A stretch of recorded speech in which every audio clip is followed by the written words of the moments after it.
প্রিয় বন্ধুরা, আমি আজকে আরেকটা নতুন রেসিপি নিয়ে আবারও আপনাদের মাঝে চলে আসলাম অনেকদিন পর। যেহেতু শীতকাল, শীতের জন্য একটা স্পেশাল সবজি যেটা আমার এই এলাকায় খুবই জনপ্রিয়। তো সেটা বলার আগে একটু দেখি আমরা ১ম এ দিয়ে দিলাম হাঁড়ির মধ্যে সরিষার তেল। তারপরে দিয়ে দিব হচ্ছে পেঁয়াজ কুচি যেটা আমি করে রেখেছি। এই পেঁয়াজ কুচি কিছুক্ষণ দেওয়ার পর দিয়ে দিলাম হচ্ছে মরিচ, হলুদ, ধনিয়া এবং দিয়ে দিলাম হচ্ছে আমার বানানো একটা স্পেশাল মসলা, যেটা আমি আগে বানিয়ে রাখছিলাম। এখন দিয়ে দিব হচ্ছে পেঁয়াজ বাটা এবং হচ্ছে রসুন বাটা। এইগুলো দিয়ে আমি একটু মানে কষায় নিব। তারপর হচ্ছে অন্যান্য জিনিসগুলো দিব। আমার যেহেতু কষানো হইছে এবং মোটামুটি ২-৩ মিনিট হইছে, সেই কারণে হচ্ছে আমি দিয়ে দিলাম হচ্ছে মাছের মাথা। এটা হচ্ছে একটা রুই মাছের মাথা। আমি এখানে রুই মাছের মাথা দিয়ে রান্না করতেছি। আপনারা চাইলে গরুর বা মুরগি দিয়ে রান্না করতে পারেন। তো ওইটি দিয়ে করলে মানে স্বাদ কম হওয়ার কোনো কিছু নাই। ওইটি দিয়ে করলে বরং আর স্বাদ বেশি হওয়ার কথা। যেটা বলতেছিলাম আমার এই এলাকায় মানে এই তরকারিটা খুবই জনপ্রিয়।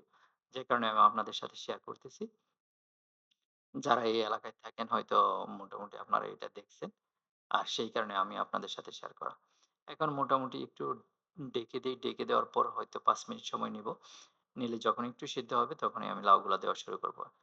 এই হচ্ছে আমি লাউ যতটুক হয়েছিল আমি এর মধ্যে একটা লাউয়ের কিছু অংশ এখানে দিয়ে দিলাম। দিয়ে ভালোভাবে আগে মিক্স করে নিতেছি। কারণ হচ্ছে এই এই তরকারিটা রান্না করতে আমি কোনো প্রকার পানি ইউজ করব না।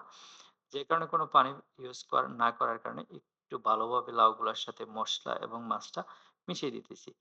যখনই আমি এখানে কিছু পরিমাণ মিশানো শেষ, এখন বাকি অংশগুলো আমি ঠিক এইভাবে দিয়ে আবার মিশিয়ে নিব।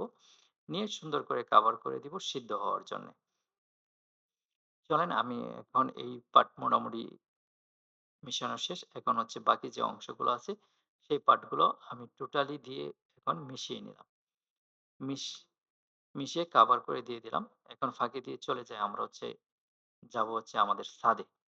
তার আগে দেখে নিন যে আমি এটাতে যদিও কোনো পানি ইউজ করি নাই কিন্তু পানির কিন্তু কোনো অভাব নাই। যে কারণে এটা খুব সুন্দরভাবে সব মসলা সব জায়গায় যাবে এই ব্যাপারে কোনো সন্দেহ নাই। আগে হচ্ছে আমি আমার ছাদেও যেতে চাই। কারণ হচ্ছে যে জায়গা থেকে লাউগুলা নিয়ে আসছিলাম, আপনাদের একটু দেখাতে চাই আমার ওইখানে যে লাউ আছে ওইটা একটু দেখিয়ে নিয়ে আসবো।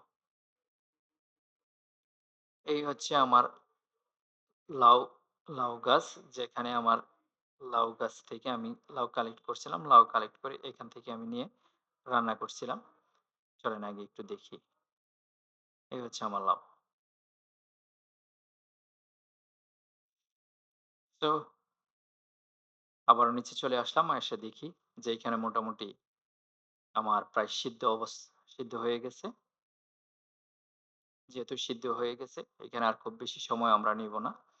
এখন শুধু আমাদের বাকি রয়ে গেছে এটার মধ্যে দেওয়ার জন্যে ধনেপাতা এবং কাঁচামরিচ এগুলো দিয়ে ১ মিনিট রাখবো। রেখে তারপর শুধু নামিয়ে নিয়ে আসবো। এই হচ্ছে কাঁচামরিচ আর হচ্ছে ধনেপাতা। এগুলো দিয়ে দিব এখন।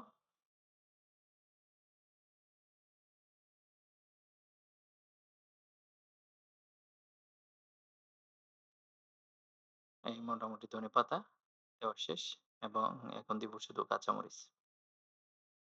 শীতের দিনের সবজি, যে কারণে একটু এই সবজিগুলা পাওয়া সহজ এবং খাইতেও বেশ মজা। সেই কারণে এটা করা। এই মোটামুটি আমার সকালের নাস্তা, চিতল পিঠা আর হচ্ছে লাউ। সবাই ভালো থাকবেন। বাসায় ট্রাই করবেন। Thank you.